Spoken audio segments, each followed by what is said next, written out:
So, the smallest moments sometimes hold really big things. Like I'm on the interstate the other day when the traffic suddenly stops. And I turned to my man Steve, the one driving, and he's like, "Oh God, how long is this going to take?" I say, "Fear not, there's an app for that." And within 60 seconds, I knew exactly how far the traffic jam extended, alternative routes we could take to get home, and our new arrival time. And how wonderful it is to be so certain about the little things, to be able to quantify the extent of inconvenience on an interstate between two North Carolina cities. But a couple of years ago, I started to question the limits of certainty. Now, I had a really certain life. I lived in the best part of town. I was the wife of a United Nations diplomat. I had a very certain world. But one night, as I was taking groceries out of the car, I looked up to the sky, and it was magnificent and clear, holy even. And I heard this voice come from within me, and it said, "Girl, you are always spending your time out in the light, but you're never sitting with the darkness." I had built my world on things visible, and in my quest for certainty, it had started to make me tired and sad. So when I decided to become a ghost hunter, this was the response I got. "Oh, but Deonna, you're so logical." As if plumbing the depths of the unseen was somehow frivolous. Now, I had grown up as a Southern Baptist who then became a Muslim. That's certainly not logical behavior by some people's assessment. And my first husband was a man from a different country where I agreed to raise his 5 small children. Looking back, that wasn't the most logical decision either. But I appeared to have my stuff together. But I came to a conclusion that night when I was taking out my groceries. Logical good girls rarely do anything magical. Now, I grew up in North Florida, right on the Florida-Bama-Georgia state line. We call it Floribama. And I grew up on a dirt road, and I was related to everybody in all directions. And at the end of that dirt road was the oldest cemetery in the county, and I was related to most of the people buried in there too. So the past and the present intermingled in the dirt underneath my feet. My sense of identity was right there. And the mysterious played a role in everyday life. But I grew up and very far away from that world.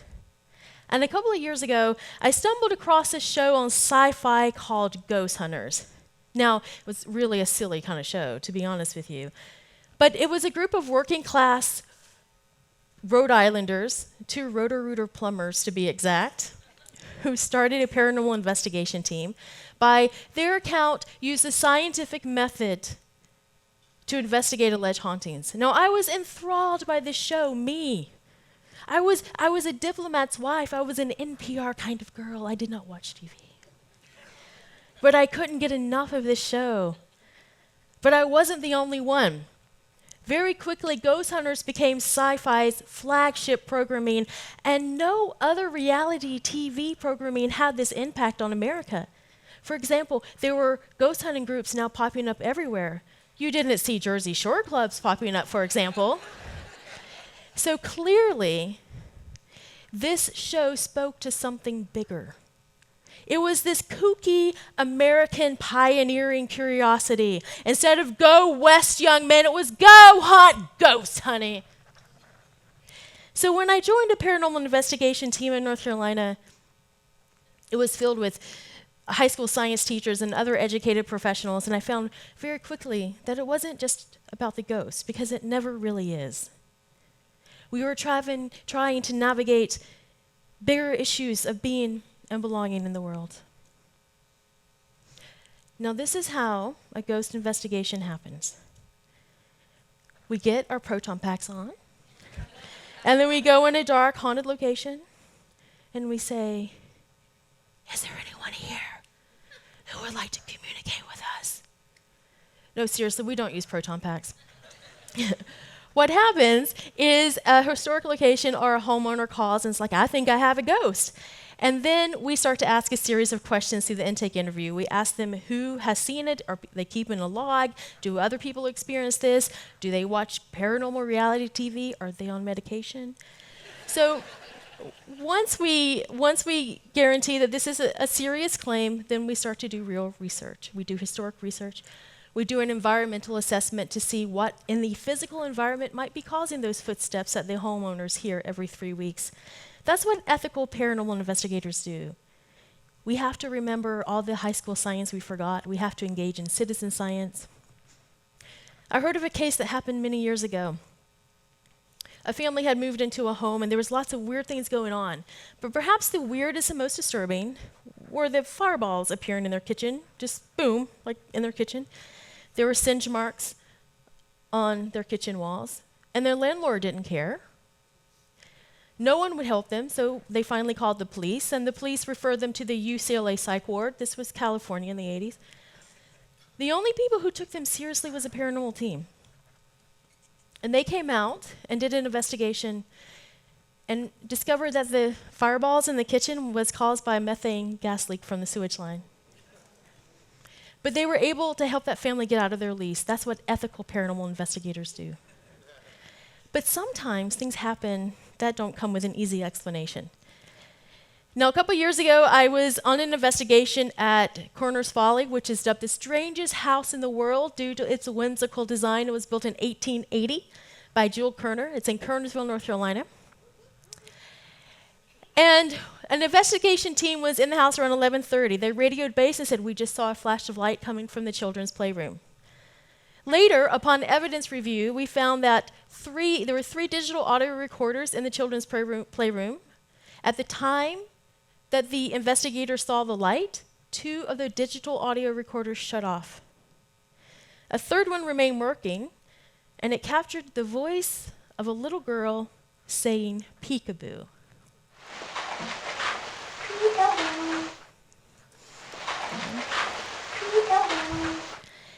Now, is this a ghost?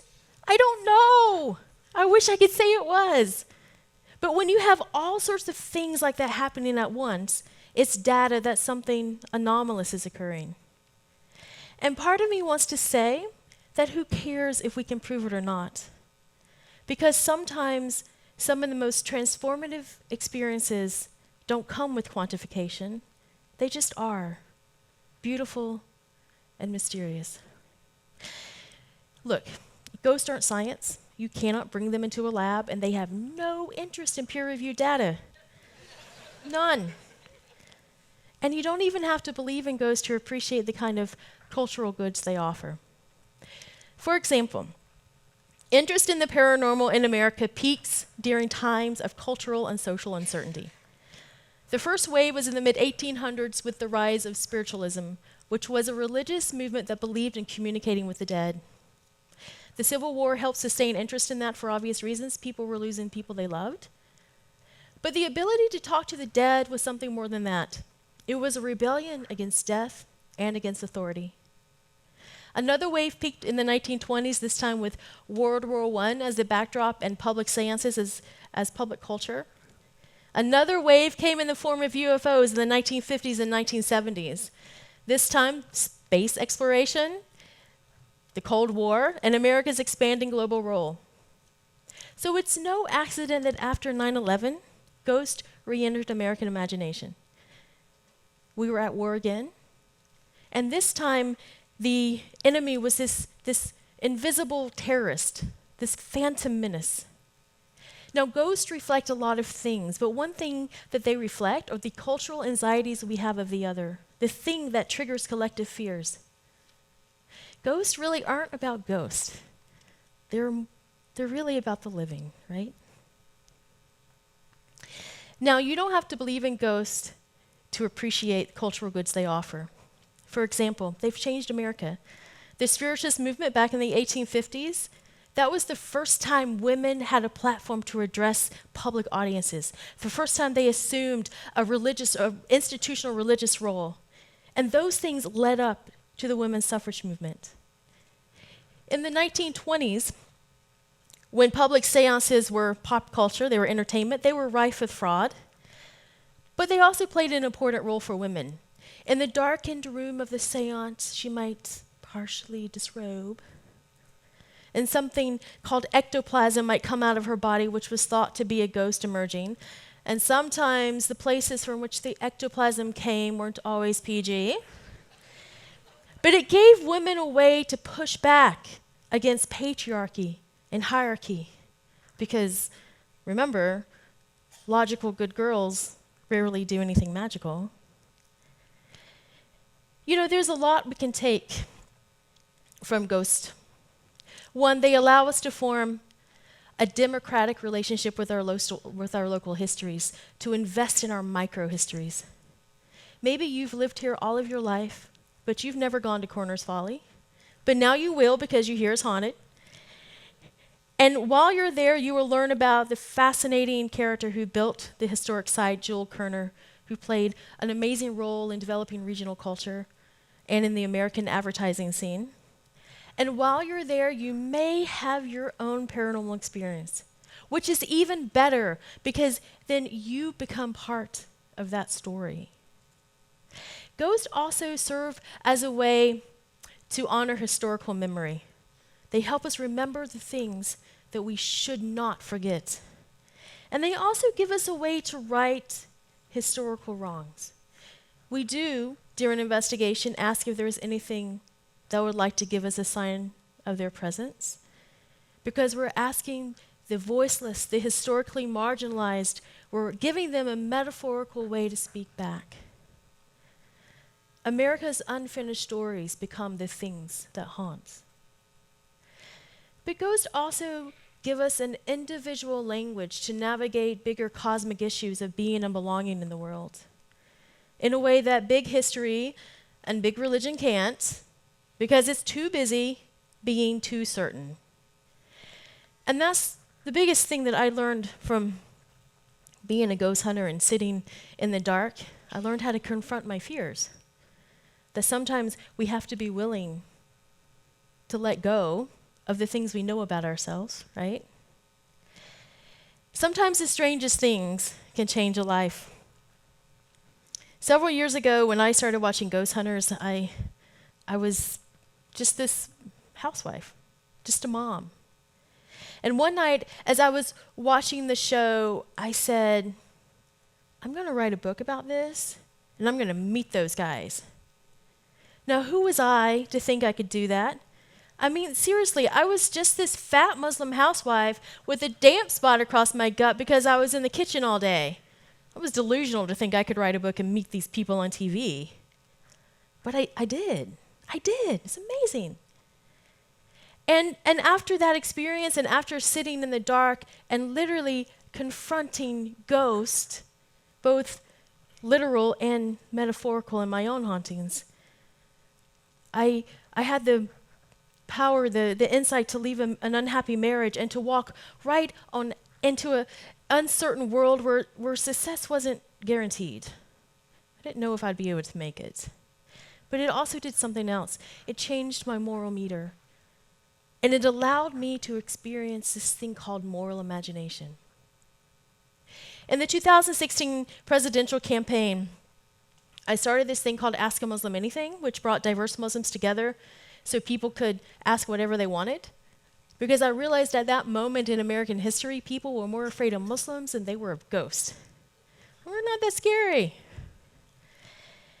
In 2017, when I was asked to be part of a controversial interfaith experiment between Muslims and Jews and part of the program in Israel, I said, yeah, even though it seemed counterintuitive, because I understood that the conversations we are too afraid to have with ourselves and with other people, they are the things that become our ghost. Moral imagination through ghost hunting gave me the ability to be unafraid of the things I didn't understand or the things that I feared. I was willing to let go of what I thought I knew about the world and myself, and able to experience possibilities I had never thought of even I could imagine. You know, Francis Bacon has this great quote. He says, "Wonder is knowledge broken apart. I believe in knowledge. I believe in data and science. We need to be sure of things. We need to have quantification. But when it comes to spiritual and personal transformations, sometimes we have to be willing to let it all go. We have to be willing to confront the ghost in order to give up our ghost. So I want to leave you with this. If we are willing to break apart knowledge of how we think the world works and our place in it, what might we experience? When I was brave enough to do that, I realized that logical good girls never do anything magical. Thank you.